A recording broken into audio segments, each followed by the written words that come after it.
Pawan Kalyan health కండిషన్పై Mumbai డాక్టర్లు కుండబద్దలు కొట్టారు. ఉన్నపళంగా surgery చేయాల్సిందేనని తేల్చి చెప్పారు. పవన్ కూడా సర్జరీకి రెడీ అయ్యారు. ఇంతకీ పవన్ కళ్యాణ్ రెండు భుజాలకు ఏమైంది, అసలు ఆ గాయం జరగడానికి కారణం ఏమిటి? కోకిలాబెన్ హాస్పిటల్లో వచ్చిన ఆ రిపోర్ట్స్ ఏం చెప్తున్నాయి? ఈ రెండు భుజాల మధ్య కూడా టేర్ వచ్చేసింది. వాళ్ళు అడిగారు ఎట్లా క్యాల్సిఫికేషన్ కూడా వచ్చేసింది రెండు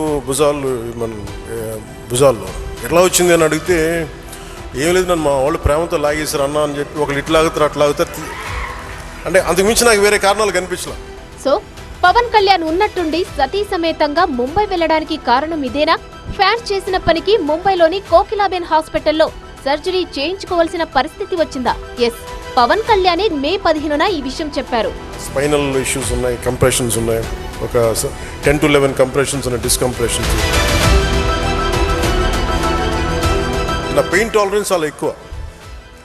అంటే లోపల తెగిపోయినాగా నాకు అర్థం కాదు, ఏదో ఇబ్బందిగా ఉంది ఇలా అనుకుని వెళ్ళిపోతూ ఉంటాను. తర్వాత టోటల్ 2.5 inches ఎలా కదులుతున్నావు అంటారు డాక్టర్. ప్రాబ్లం ఏంటో పవన్ కళ్యాణ్ కి క్లియర్ గా చెప్పేశారు కోకిలాబెన్ హాస్పిటల్ డాక్టర్లు. రెండు భుజాలను పరీక్షించిన ముంబై వైద్యులు రొటేటర్ కఫ్ సమస్య, రెండు భుజాల కండరాల్లో గాయం తీవ్రత చాలా ఎక్కువగా ఉన్నట్టు తేల్చారు. మెడికల్ లాంగ్వేజ్ లో చెప్పాలంటే భుజం కదలికలకు అత్యంత కీలకమైన రొటేటర్ కఫ్ తో పాటు రెండు భుజాలకు సంబంధించిన ప్రధాన కండరాల్లో గాయం తీవ్రత చాలా ఎక్కువగా ఉన్నట్టు వైద్యులు నిర్ధారించారు.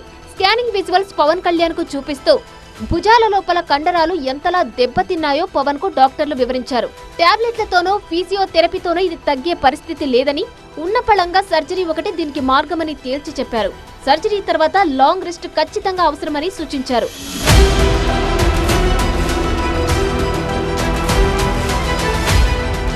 అసలు పవన్ కళ్యాణ్ భుజాలు ఈ స్థాయిలో దెబ్బతినడానికి కారణం అభిమానుల మితిమీరిన ప్రేమే. ఎన్నికలప్పుడు పవన్ చేసిన సుడిగాలి పర్యటనను, వారాహి యాత్రల్లో అభిమానులు ఆయన చేతులు పట్టుకుని బలంగా లాగేశారు. మే 15న జరిగిన పార్టీ మీటింగ్ లోనే పవన్ ఈ పెయిన్ గురించి ఓపెన్ అయ్యారు. జనసందోహంలో అభిమానులు నా చేయి పట్టుకుని లాగడం వల్లే నా భుజాలు దెబ్బతిన్నాయి అని ఆనాడే పవన్ చెప్పుకొచ్చారు. ఆ పరిస్థితే ఇప్పుడు సర్జరీ వరకు తెచ్చింది. ప్రస్తుతానికి అమరావతిలో కొన్ని కీలకమైన ప్రభుత్వ అధికారిక కార్యక్రమాలు ఉండడంతో ఇప్పటికిప్పుడు సర్జరీకి వెళ్లడం లేదు. అధికారిక పనులన్నీ వీలైనంత త్వరగా పూర్తి చేసుకుని సర్జరీ కోసం మళ్లీ ముంబై వస్తానని వైద్యులకు చెప్పారు. వారి షోల్డర్ కి సంబంధించి చిన్న ఇబ్బందులు ఉన్నాయి, దానికి సంబంధించి ఒక సర్జరీ చేయాలనేటువంటి మాటని అక్కడ కోకిలాబెన్ హాస్పిటల్లో వారు సూచించడం జరిగింది. అయితే పవన్ కళ్యాణ్ గారు సహజంగా మనందరికీ తెలిసిందే, ఆయన ఆరోగ్యం కంటే కూడా ప్రజలతో కలిసి తిరగడం ఎక్కువగా ఆసక్తి కనబరుస్తారు అనేటువంటి మాట.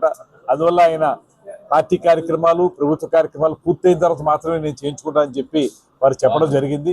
సర్జరీ జరగడం అయితే ఖాయమైంది గానీ అది ఏ తేదీన జరుగుతుందనేది పవన్ తీసుకునే నిర్ణయంపైనే ఆధారపడి ఉంది. డిప్యూటీ సీఎం త్వరగా కోలుకోవాలని అటు కూటమి నేతలు, ఇటు అభిమానులు కోరుకుంటున్నారు.